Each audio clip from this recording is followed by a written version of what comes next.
Hello guys! Another day, another mini vlog. So ayan na nga guys, biruin nyo, biyernes na naman ngayon. Aba, akalain nyo at ako'y napapaisip din dahil parang feeling ko kakagawa ko lang nung update sa pagche-check ng ating mga alagay. Mag-a-update na naman tayo. Sabi ko, ay kabilis talaga ng araw. Biyernes na naman. Kaya yan guys, tingnan natin kung anong nangyari sa loob ng isang linggo sa ating mga alaga. So, ito na nga guys, bibilisan lang natin dahil, ayan, para maiksi lamang. Bali, nag-start yung week natin ay October 14. Ito yung status ng ating PSEI. Bali, from October 14 hanggang ngayong Biyernes, umangat naman yung presyo. Pero, mas isa lang yung nag-green candle. Pero, malaki naman siya. So far, uptrend pa rin. Bullish pa rin ang, kumbaga, sentiment or yung kabuoang trend ng ating stock market, PSEI. So, tingnan na natin yung ating mga alaga. So, start tayo sa MBT or Metrobank. Ito, naguhitan na natin yung start ng week. So, last week, sabi ko, triangle, abangan natin kung saan siya pupunta, kung babagsak ba siya or magbi-break out. O, ang nangyari sa kanya, bumagsak nga siya nung Monday, pero binawi nung Tuesday, and then nag-retrace lang. And so far, nagsa-support sa MA20. So, ayan, umangat pa rin naman. Kahit nga medyo binawi lang ng konti yung presyo nitong malaking candle. So far, so good sa Metrobank. Overall, uptrend pa rin yan, guys. Nakikita nyo naman, pag pina-zoom out natin, pataas pa rin yan. Kahit yung mga candles niya sa loob ng isang linggo ay babataas, overall, pataas pa rin yung trend. Next, Pure Gold. Yung Pure Gold naman natin, bumawi. Makikita nyo dito sa overall structure niya.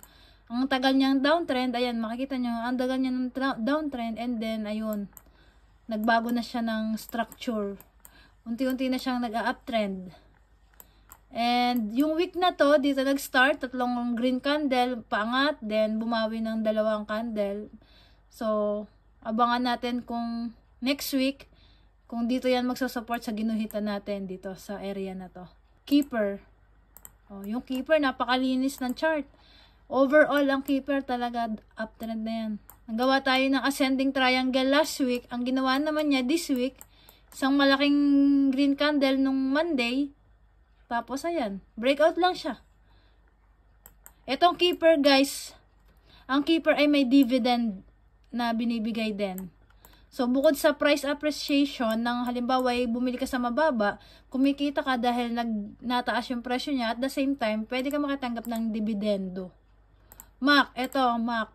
Tingnan natin MAC.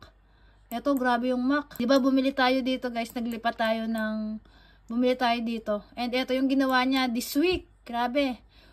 Nagsimula siya sa doji candle. Ayan. Etong line na black. 3 days. Breakout, breakout, breakout. Then, ngayong Friday, medyo red yung candle niya. Pabe, ang ganda ng takbo ni MAC ngayon. Buti na lang ito yung napili natin bilhin last time. So far, so good talaga ang MAC. Next, SMPH. Itong SMPH, medyo mabagal siya. Pero, ano na din siya, halos change of structure na rin.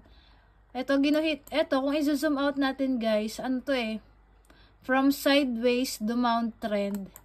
And then from downtrend, ito, from downtrend, guhitan natin. Ayan from down, yan, pababa. Bumabawi na siya ngayon, ito. Ito, ginuhitan natin na pula. Kapag nag-breakout yung presyo dito, ayan, talagang makikita natin na lalakas na siya. And naka-golden cross na rin naman. So, medyo matagal nga lang yung pag-akyat niya. Pero so far, medyo bullish na siya. Hintayin lang natin dito sa red line. Kasi dito siya nahihirapan. And halos nandito din yung mga previous support natin. Kaya malakas itong resistance na to. Next, DNL. Yung DNL naman natin, ito, medyo matagal din siya. Pero nag-golden cross na siya, guys. Ayan, palakihin natin. Nag-golden cross na siya. Mukhang, ngayon siya nag-golden cross ngayong araw. Dahil sa itong tatlong green candle na to. Biyernes, Webes, Miyerkules, tatlong sunod-sunod yung green candle niya. Kaya nag-trigger na rin yung golden cross. Makikita natin dito guys, oh. Dito sa box na to, yan. Pag yung presyo niya dito na naglaro, ayan. Maganda na yan. So, pero so far so good guys, ayan, oh. Nag-change na rin siya ng structure. Zoom out natin. Pababa yan. Itong black line, pababa. Tapos nag-breakout na. Antayin na lang natin siya dito sa, ano na to, makaakyat yung presyo dito sa mga guhit natin. So, yun, bali guys, binilisan na nga natin, pero umabot pa rin tayo ng 5 minutes. Anyway, yun ang gusto ko lang isabihin sa inyo. Grabe, sobrang bilis ng araw, ng linggo. Kaya, ang gusto ko sana i-share sa inyo, lalo na sa mga OFW, kung hindi pa kayo, kung interesado kayong mag-invest, kahit hindi sa stock market, kung nagkakaroon kayo ng mga yung interest sa pag-i-invest, pero hindi nyo pa alam kung paano mag-start, ganyan, wala kayong idea, ang may share ko sa inyo is mag-ipon na kayo agad. Unti-unti, habang hindi pa kayo nakakapag-invest, hindi nyo pa naaaral yung mga gusto nyong paglagyan ng inyong pera, mag-ipon na kayo. Para pagdating nung time na nagkaroon na kayo ng knowledge, nagkaroon na kayo ng idea, doon sa gusto nyong paglagyan ng pera nyo, hindi na kayo mamumroblema sa pera dahil naipon nyo na. Kumbaga, pine-prepare nyo na ngayon pa lang. Nag-iipon ako kasi ang mindset ko kasi gusto ko talaga mag-invest. Gusto kong may paglagyan yung pera ko na kikita din siya na kahit hindi na ako magtrabaho. Parang ganoon ba lagi kong iniisip.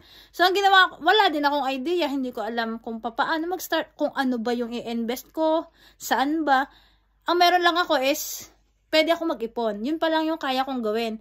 Pwede akong mag-ipon. Kaya ang ginawa ko, ipon lang ako. Maliit na amount lang. 3,000, 5,000 yen, 1,000. Depende sa kung magkano yung matitira sa sahod nyo. Basta ang ginawa ko, mag-ipon lang. Kung may extra kayong pera, ipunin nyo lang. Para pag may time na may makilala kayo or alam nyo, may makita kayo sa social media na ganyan, yung legit, tas inaral ninyo, madali na lang mag-invest kasi naipon nyo na yung pang-invest nyo. So, kung wala pa kayong idea, mag-ipon muna kayo para pagdating ng time soon at gusto nyo rin naman mag-invest, hindi na kayo mahihirapan. Kasi mag-i-start yan sa kapital. Hindi ka naman makakapag-invest kung wala ka namang kapital. So, wala rin kung wala kang kapital. Kaya, ang una natin gawin, mag-ipon muna tayo. So, yun lamang guys. Bye! Happy investing!